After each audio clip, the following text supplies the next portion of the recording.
dear friend, but one of the rising superstars in sustainability, Jennifer Grove. Hi, Jennifer. Welcome. Hi, Tina. Thanks for having me.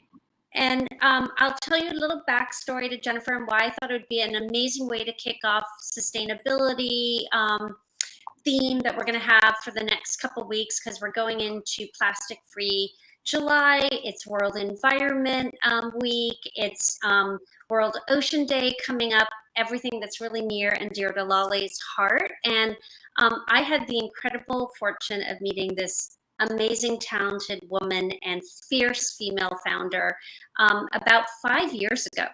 And Jennifer and I met, we were both in our very early stages, me of Lolly, she with another successful startup that we'll kind of give you some clues about, and she's on to her next big thing. And we met actually behind the scenes in a pitching competition. Right, Jennifer? Yeah, it's still like one of my favorite memories and stories. So it'd be fun to compare notes, but we actually were both preparing to get on stage and pitch for Project Entrepreneur, which was Rent the Runway and UBS's Pitch Accelerator. And Jennifer had, talk about tech problems, Jennifer had one of the biggest tech problems. The night before the pitch, her computer completely went Zappo and she lost her pitch deck. And Jennifer, tell us how you solved that. That was the craziest thing. And then we'll get into the fun things about who you are and why we're going to talk about sustainability. My MacBook Air literally exploded, and I had to go to the Mac store and buy, all I could afford at the time was an iPad. And you did your entire pitch competition deck on an iPad, which I still to this day don't know how you did. That was crazy, but that's being scrappy and nimble. So Jennifer is, first of all, anyone from New York. She's a graduate of FIT, and she's a huge mentor and advocate of FIT and the students there. And as a matter of fact, invited me, and I was so grateful to be on a sustainability panel just about a month ago. Jennifer is a serial entrepreneur. You may have caught her on network TV being interviewed by Gayle King for her incredible circular floral waste solution to Meghan Markle's baby shower, but that's a whole other conversation. And Jennifer has been a leader in circular economy, primarily originally with floral waste, but now she is building a marketplace called Rejoice, which is incredible, a social marketplace that will reward consumers for purchasing sustainable brands and make it fun and reward brands for being sustainable and bring some credentials to that whole economy, which is really a huge missing link because so many people are saying so many things. But so I'm very proud to have you here. And Jennifer, my first, topic I want to chat with you about is, since it's World Environment Week and we're preparing and thinking about and going into all these wonderful themes about sustainability, what tips do you have that are easy to incorporate into your life that are maybe just changing a small habit but have a big impact? Well, first of all, Tina, thank you so much for that gracious intro. But I think the number one tip for everybody, and we talk about this a lot with Rejoice, is awareness. And just every day I wake up and I think about what is one small thing that I can do as an individual to be more aware. What is that one little thing that I can do? And that kind of kickstarts my day in terms of just a mental shift. What is that one little thing that I can do to make a more planet positive difference? I mean, do you think consciously about the things that you're doing? I try to. I mean, you definitely know I'm all about how to remove the waste in personal care and really streamline. You don't need 30 products in your beauty cabinet, and you only. I think about you every time I open my medicine cabinet, and I look, and I've done a really good job, I think, of streamlining because of you. Well, thank you. And hey, by the way, what's your favorite product from Lolly? Oh, I brought props.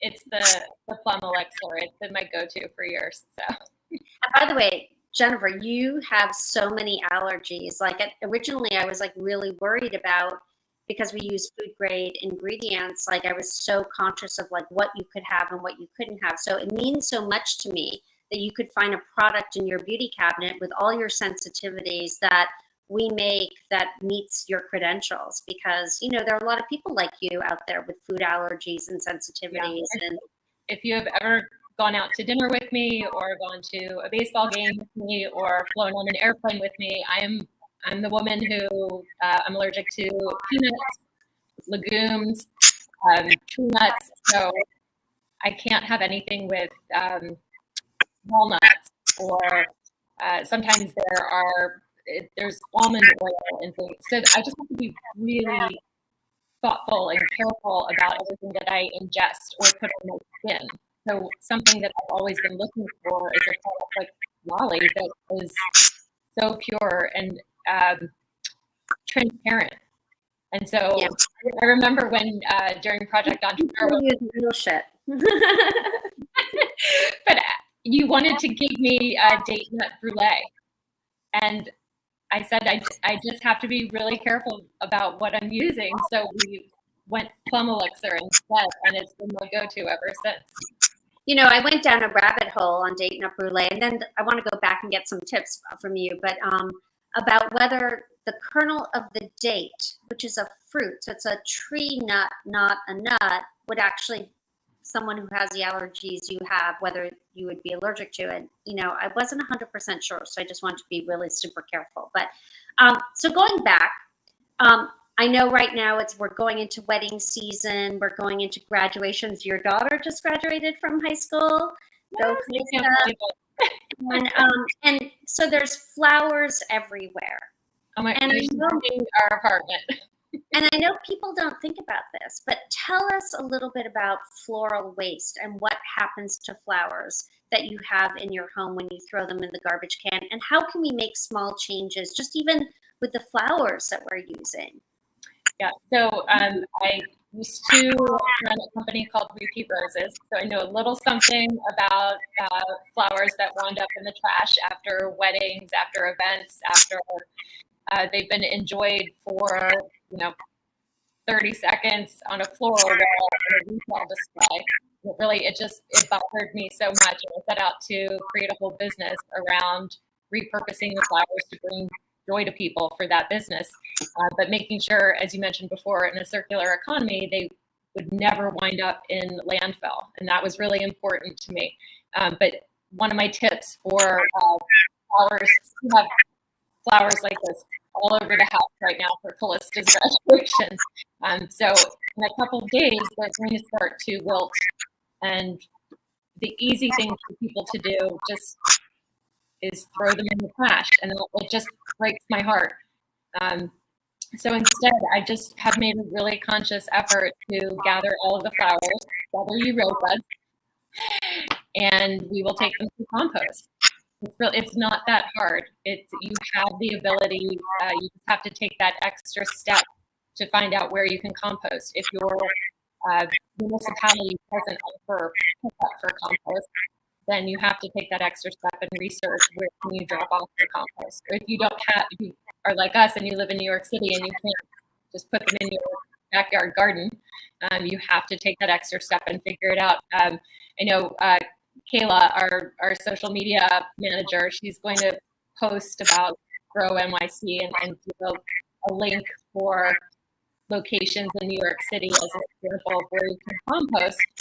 It's easy to Google and figure it out. And that's something Callista and I actually do on a regular basis, is we walk through. Well, I'll give anyone who lives in New York on the Upper East Side on York Avenue and the corner of 91st on Saturdays and Sundays, they have a local composting for food. I'm not sure they'll accept flowers, but if you then walk to Carl Schurz Park, which is a few blocks away, they do have where you can compost botanicals, and plants and things like that. So I love that. And I really want to stress to everyone, think about that.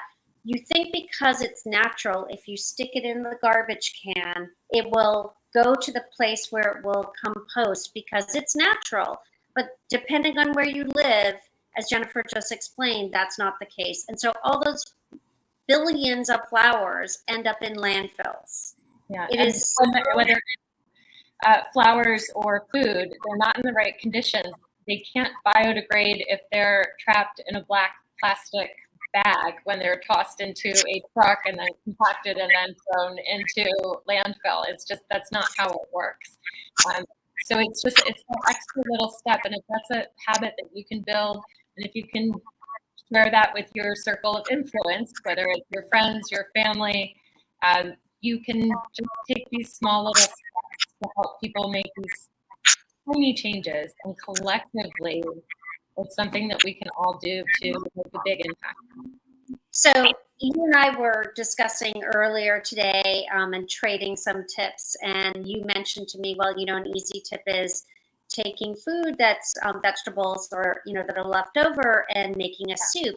And I laughed because when I was growing up, and I grew up on an island, I grew up in Jamaica. My parents were from Cuba. My mom used to make, and she would call it soup à la garbage, and it was really cute actually. And I loved it as a child, but it was basically all the leftover vegetables from the entire week, and she would throw it in a pot with some bone broth and then spice it up, and then she would puree it, and it would be a potage à la garbage, and it was delicious, right? And I went to a cocktail party the other night in New York, and there was a huge tray of crudités, which of course nobody touched because no one wants to be seen to eat in New York City at a cocktail party, right?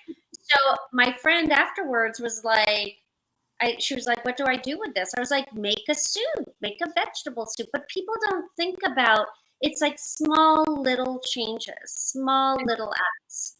It's the easiest thing, and you just want to maximize that one product or that one food scrap as much as you can, and just get the most life out of it as you can in the cycle and the chain, and compost the rest. But you can create a broth out of it. Take inventory of your refrigerator. There are things in there that are probably past their prime for a main entree or a dish, but you can turn it into a casserole or a broth or a soup.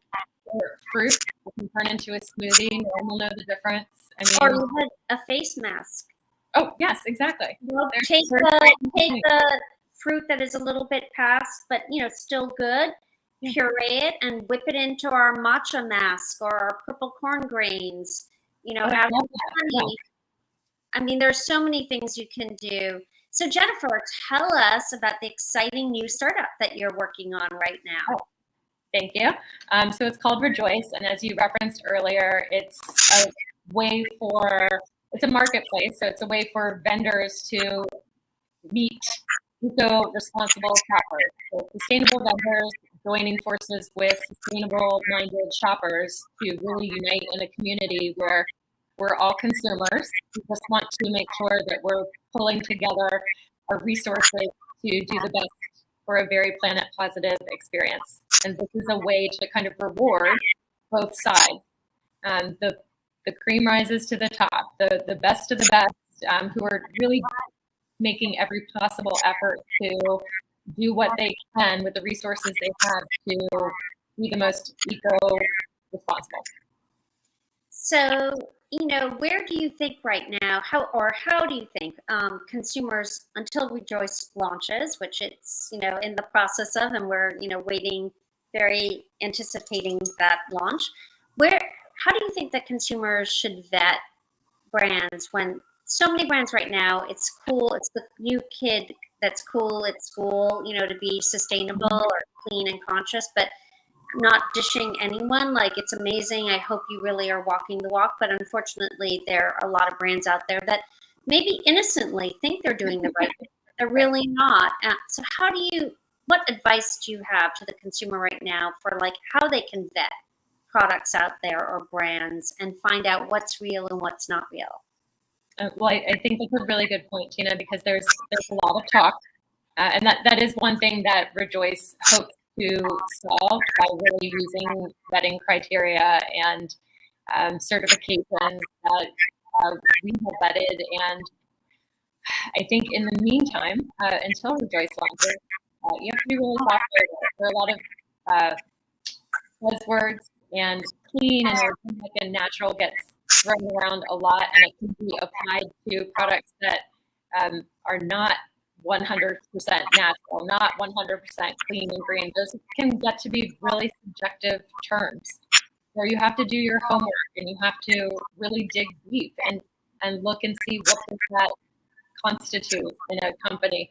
And that's really what I set out to do, is put all of that information at the consumer's fingertips, because you shouldn't feel guilty for shopping. You shouldn't have to do that much research and feel really good about the products that you're buying. But right now, sustainability is such a buzzword that I think a lot of companies are trying to leverage that and buy into that as a means of marketing and capturing consumers' attention. One of the things that surprised me when I began Lolly, and it was so important to me to go directly to the sources and vet the farms where we were getting the upcycled organic food waste and things like that, is that what you don't think about, you think when an ingredient says, certified organic, you feel like that box is ticked. But actually a farm that is using pesticides could just take a small little plot of its land and get a certification for that little small area, while the rest of the farm is using all the chemicals, and those chemicals can leach under the ground. Right. Even though that little area is certified organic, it still may be contaminated with pesticides. And when I launched Lolly, we did the homework of actually going and getting every single one of our products tested for pesticides to see if our suppliers were giving us really pure, organic ingredients. By the way, they may not know that that's happening.